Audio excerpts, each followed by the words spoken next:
All right, so we're starting here by taking a look at how to write the equation of y equals 1 over x. It's been transformed by shifting right 3 and up 5. So when I go to write this equation, the very first thing I want to do is I want to start with that parent function. So I start with the y equals 1 over x. And then I see, okay, if I'm going to shift it right 3, where do I put that?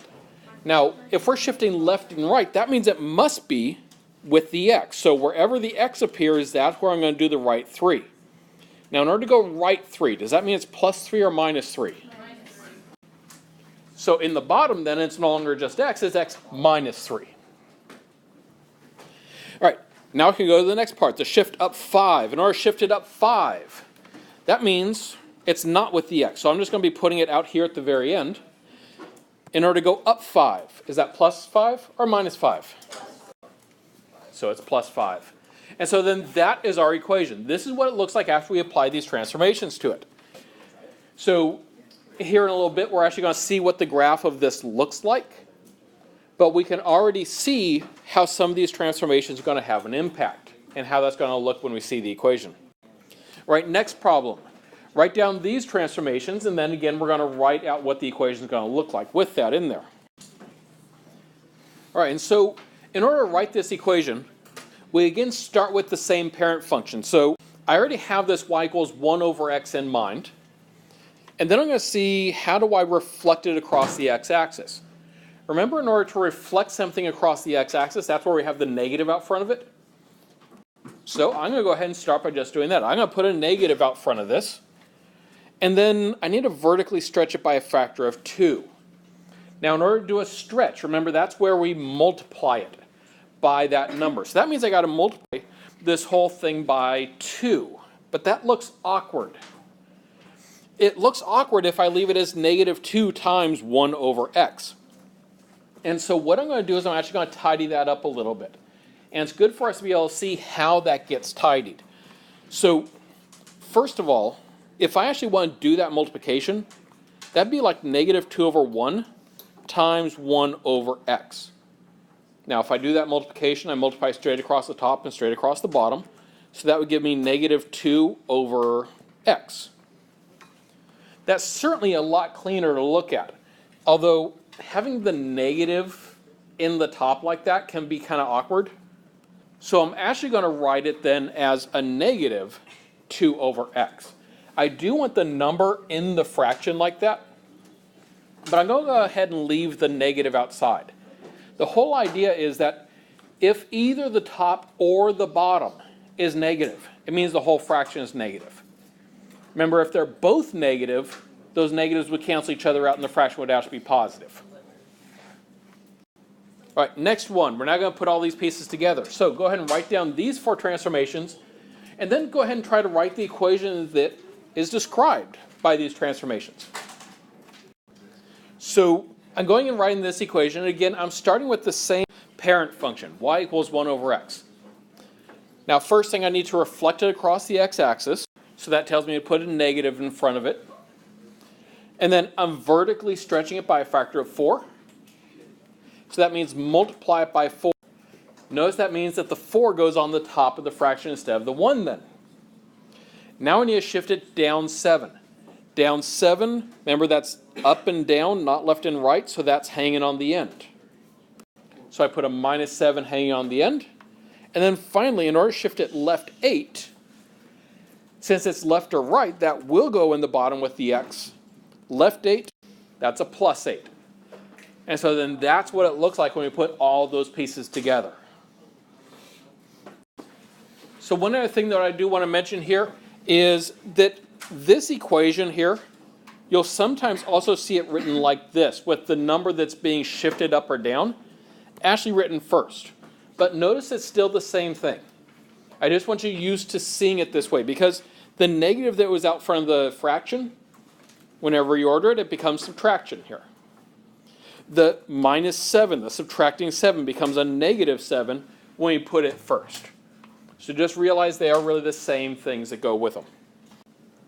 All right, now we're going to be taking some notes on this so that we'll be able to graph it.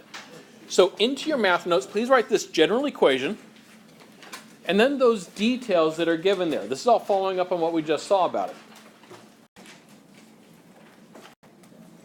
And you'll notice a couple empty bullets there. Those are placeholders because we're going to fill in what's going to go there after we've done a little bit of the graphing with these. So keep those spots saved for those. So we're going to take a look and see what the graph of y equals 1 over x looks like. Now this is our parent function. And so of course if we know how to graph the parent function, then we're going to know how to deal with all the various transformations. So on your paper there, our original equation for this problem is y equals 1 over x. Since it is also the parent function, that is our parent function, y equals 1 over x, and there are no transformations being applied in this particular problem. All right, now in order to get to know what this graph looks like, since it's the first time we're making one of these graphs, I'm going to start by making a table of values. Now you don't strictly have to make this table as well, but you're certainly welcome to be making this table as we go through it also. But I want to do this to be able to see why this graph behaves the way it does. So I'm just going to go through the way I normally would, pick some x values, plug them in, and see what it gives me. Now the first x value that I normally like to start with is 0. So let's plug 0 in for x. What does 1 over 0 equal? This is the tricky one. We cannot divide by 0. It's actually undefined. So the very first point that we tried plugging into this, it didn't work. Now here in a little bit, when we've figured out some other points, I'm going to come back to that and see what that means for us. But for the moment at least, let's just go on to the next x value. So let's go to x as 1. What does 1 over 1 equal? 1. So that tells me an actual point then. I can actually plot that. So plot the point 1, 1 on your graph. Then having plotted 1, 1, let's go ahead and go on to the next x value. I'm going to use 2. Yeah, being very creative about that, right? So if x is 2, I plug that in for x there. That gives me 1 over 2. Well, so it's really 1 over 2. It's 1/2. And so again, that's another point I can plot. The point 2, comma, 1/2. And then what if x is 3? Well, if x is 3, 1 over 3 is 1/3. And so I have that point at 3 and 1/3. And of course we can keep going with this, right? So like if I plug in 4 for x, I'm going to get 1/4. And I can plot that point.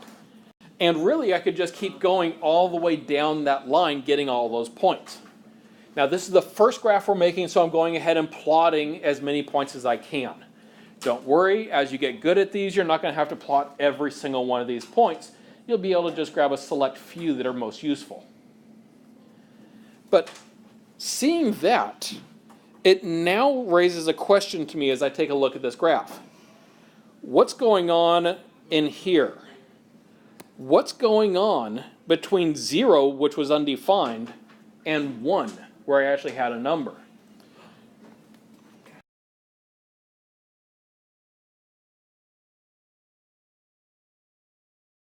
So I'm going to start with an x value of 1/2. Let's see what happens there. If I plug in 1/2 for x, that means that here y is going to equal 1 over 1/2. That's the same as 1 divided by 1/2. And what's 1 divided by 1/2? That's the same as 1 times 2 over 1. Because remember, we flipped the fraction and changed it to multiplication to divide. And so 1 times 2 over 1, that's just 1 times 2, which is 2. So then I have the point 1/2, comma 2. All right, now that I have that one, I can go ahead and grab some more of those points. What about 1/3? If I plug 1/3 in for x, what's y going to be? 3, absolutely. And so there's another point we can plot. Over 1/3 and up 3. Where will we go next? What about 1/4? That gives us 4. And just like with the other set of points, I could keep going all the way down this line to be able to get all those points. Now I can actually see what's happening with the graph in here. Now, if I draw the curve that goes through those points, it gives me something that looks like this. And just so that we can more clearly see what that curve is really looking like, if I strip away the points, that's the curve itself. But again, I haven't accounted for every different point that I could have to deal with on this. Notice we just plugged in everything that was 0 and up. What happens on the left side, though? The negatives. Let's grab x being -1 now. What is 1 over -1? Well, 1 divided by -1. A positive divided by a negative is a negative, and 1 divided by 1 is 1, so it's got to be -1. So that gives me a point to plot at -1, -1.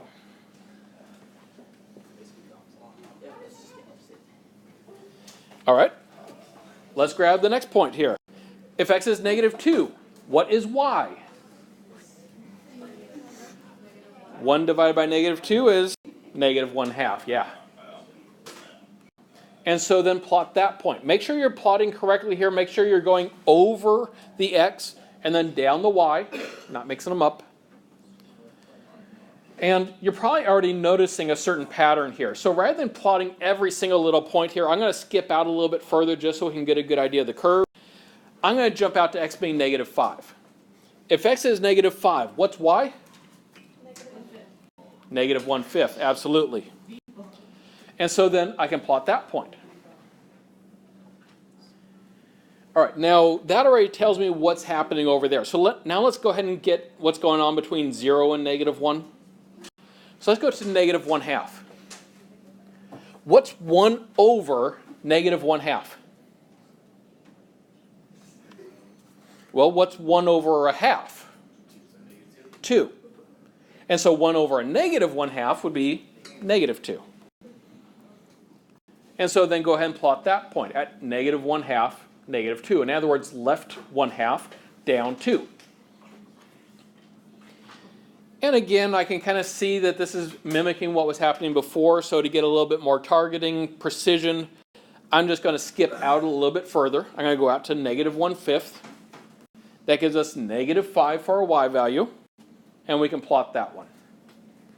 And then once we've plotted that, we really can see what this graph is doing because it's very much like the last one. And so we draw the curve that goes through it. And so this is our graph. This is the graph of our parent function. Now seeing that, now I'm going to go back and figure out what was happening up here when we plugged in 0 and got undefined.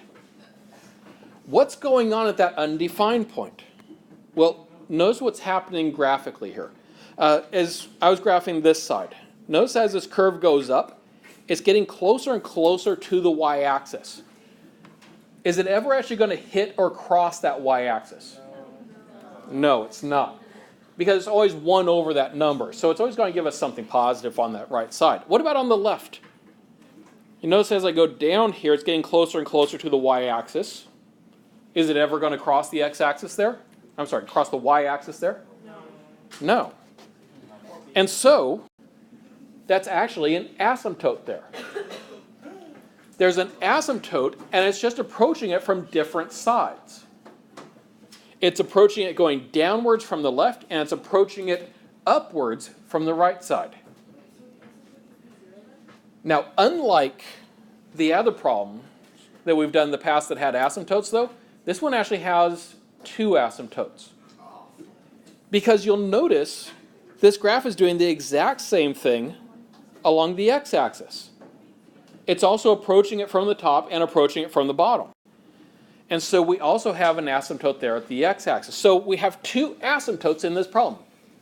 The vertical asymptote is at x equals 0, and our horizontal asymptote is y equals 0. Add that also into your notes. Now from what we've seen with the graph, we've seen that there's those asymptotes in it. This is what we're going to add into the notes now. So now fill in those 2 empty bullets that you had saved room for in the notes that you took earlier. They're going to specify where those asymptotes actually take place. All right, so notice what this is saying. the vertical asymptote is at x equals h. In other words, h is how far it's shifted over. It's just x equals whatever it's been shifted to, either going left or right. The horizontal asymptote is changed when we move it up or down. So it's always going to be y equals, because that gives us a horizontal line, whatever it's been moved up or down. That's really all we're saying here with these horizontal and vertical asymptotes. Now, we're going to put this into action right away here. We are going to now make the graph of y equals 1 over x minus 3 plus 5. So write this equation down next. And first up, what's our parent function for this? Yeah, it's just going to be y equals 1 over x. Basically, the idea is that anytime you see the x in the denominator, it's going to be a parent function of 1 over x. Now, if that's our parent function, y equals 1 over x, what are the transformations that are being applied in this case? Well, what about this minus 3? What's the minus 3 do? Right 3. Right 3, absolutely. And what's the plus 5 do? Up 5. So make note of the transformations. And then once we know those two transformations, we can figure out where the asymptotes are, because the asymptotes are based off of those transformations. So the vertical asymptote. First of all, is the vertical asymptote x equals or y equals? If it's vertical, the x coordinate is staying the same, so it's x equals. And so what does x equal in this case? 3, because it's been moved right 3. It's been moved to a positive 3. And so then our horizontal asymptote, that obviously must be y equals then. What does y equal for our horizontal asymptote? It equals 5, absolutely. And so then the first thing we do with that information is we then plot that on our graph. Yes, always draw in the asymptotes. So you draw in one asymptote there at x equals 3 and one at y equals 5. Make them clear and easy to see because they're going to make our next step so much easier. Part of the reason why we draw in these asymptotes is really these are now acting like my starting point. I'm going to be making the same graph that I made before because it's the same as the parent function. It's just been shifted over and up. And so I'm really then just thinking of, oh, well, I'm starting here. I'm no longer looking at the axes. I'm looking at the asymptotes. So remember before we found that we plotted our first point at 1, 1? I'm still going to plot it at 1, 1, just relative to the asymptotes instead. And then remember we went over 2. And when we went over 2, how far did we go up? A half, yeah, because 1 over 2 is 1/2. And the same thing goes for 3 and a third, 4 and a fourth, 5 and a fifth, and so on. Now you won't strictly have to draw every single one of those points.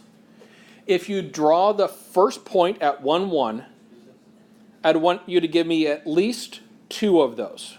Now which 2 you chose to give me, that can be based on your judgment of making the nicest graph you can.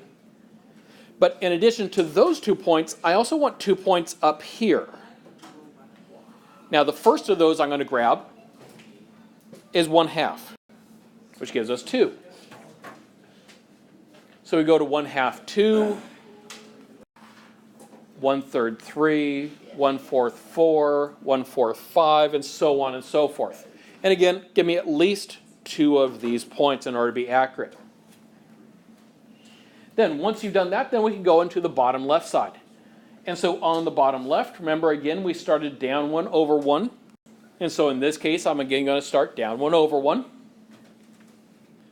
And then you notice there's a lot of symmetry in this graph. Just like on the right side, I then went 2.5. Going to the left here, I'm going 2.5. It's just left and down instead of right and up. And all the other points going to the left are doing the same thing. -3, and then -1/3, all the way out. again, give me that first point at -1, -1, and then at least 2 of those other points to be able to plot them with accuracy and draw your curve in with accuracy. Same thing now we need to do down here. So I go to 1/2 and 2, and then at least 1 other point down there. Then once you've drawn those points in, you should be able to be accurate about drawing your curve. This is what your curve should look like if we're skipping past the points and focusing on the curve themselves.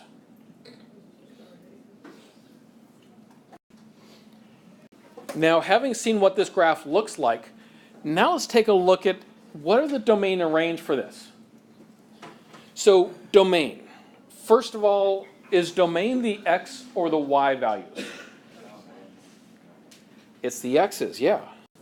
So we know it's going to be something dealing with x here for our domain. But what is the domain? Because as I take a look at my graph here, as I'm going to the left, you notice it just keeps on going on and on forever. It's going to keep going forever. And as I go to the right, following my graph along, it keeps going to the right forever as well. And yet, my domain in this problem is not all real numbers. Because notice there was one value I cannot plug in and get an answer out.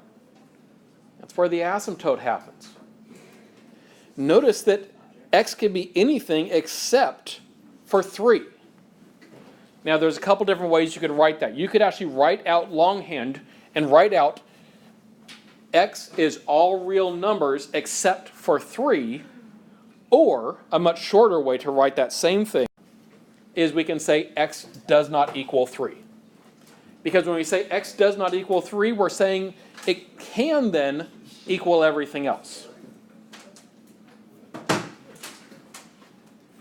All right, so now with that in mind, let's take a look at the range. Range, of course, is dealing with our y values. And so our range here is going to be y cannot equal 5, absolutely, because that's where that asymptote is. Because it otherwise goes up forever and down forever, but it just can't equal where the asymptote happens, because it never actually is going to reach 5. We're going to do one more graph together here. It's going to be this, y equals -2 over x, so go ahead and write down this problem. All right, so first up with this one, what's the parent function? So what's our parent function for this? It's just, yep, y equals 1 over x. Knowing that, we now can take a look at the transformations. The transformations are everything else, in this case the negative and the 2, that are not part of the parent function. So what does the negative do? Absolutely, it reflects it across the x-axis. And the 2 sitting on top. Remember earlier we saw how that 2 ends up on the top? Because we multiplied it by 2. And multiplying by 2 is, yep, vertical stretch. More specifically, a vertical stretch by a factor of 2. Now knowing that, we then can look at seeing where are the asymptotes for this problem. Now notice in this problem, I didn't shift it at all. I didn't shift it up, down, left, or right. Therefore, our 2 asymptotes, they're unchanged. The asymptotes are going to be at y equals 0 and at x equals 0. Now, since I just wrote down where the asymptotes are, I actually want to draw them on the graph. Draw those asymptotes in. Now, in this case, they are overlapping with the x-axis and the y-axis. It can be really tempting in that case to not draw them in and say, okay, well, if I'm not drawing them, I'm just assuming they're at the axes. The problem with that is that then you assume that it's there. But then later on, you go and make the graph, and you're like, wait, where are my asymptotes? I got to look back at the original problem. Oh, yeah, that's right. I was assuming they were at the axis. I didn't forget to put them in. I was just assuming. If you draw them in, you skip that. You always know where it is. Be heavy-handed to make sure they show up because, of course, the axes can be a little bit dark to see over. All right. Now we need to start plotting our points. And this is where this particular problem can be a little bit trickier. So Let's start by seeing where we normally start. We normally put our first point here at 1, 1. In this problem, I'm reflecting that across the x-axis first. So that means that that point is going to be moving down, and it's now going to be over 1 and down 1. That takes care of the reflection part. But I still have the vertical stretch by a factor of 2, which means that instead of going down 1, I'm going to need to go down 2. And so then that's how I get to my first point. I flip it, and then I go twice as far away from the x-axis as I did before. Or actually, more specifically, twice as far away from the asymptote as I was before. And then the rest of the points are going to behave the same way. So for instance, the next point I would normally plot would be over 2. When we go over 2, we normally would go up a half. Well, I'm going to go down. And what's 1/2 times 2? 1. Yep. So I go over 2 and down 1. And again, it's down 1 because I'm doubling the 1/2. I'm multiplying it by whatever that stretch is. And we can keep filling in the rest of the points like that. So for instance, instead of up a third, I'm going to go down 2/3. Instead of up a quarter, I go down a half. And so on in order to get those. And just like the previous problems, give me at least 2 of those points. And then again, I want to see what's happening between 0 and 1 as well. So between 0 and 1, well, I normally would go to a half. Remember, when I go over 1/2, normally I go up 2. Okay, well, in this case then, instead of going up 2, I'm going to go down how far? I'm going to take my normal up 2 and I'm going to multiply it by that 2. So I'm going to go down 4. Normally I'd go over 3 and up a third. What's 3 times 2? So it's over a third and down 6. And instead of going up 4, I'm going to go down 8. And instead of up 5, I'm going to go down 10. Now the nice part is that on the left side, of course, it's symmetrical, right? So actually you know that on the left side, it's just going to keep repeating this exact same pattern. It's just going left and up instead of right and down. And then once you've got those points plotted, you can draw the curve that goes through them, and you have your graph.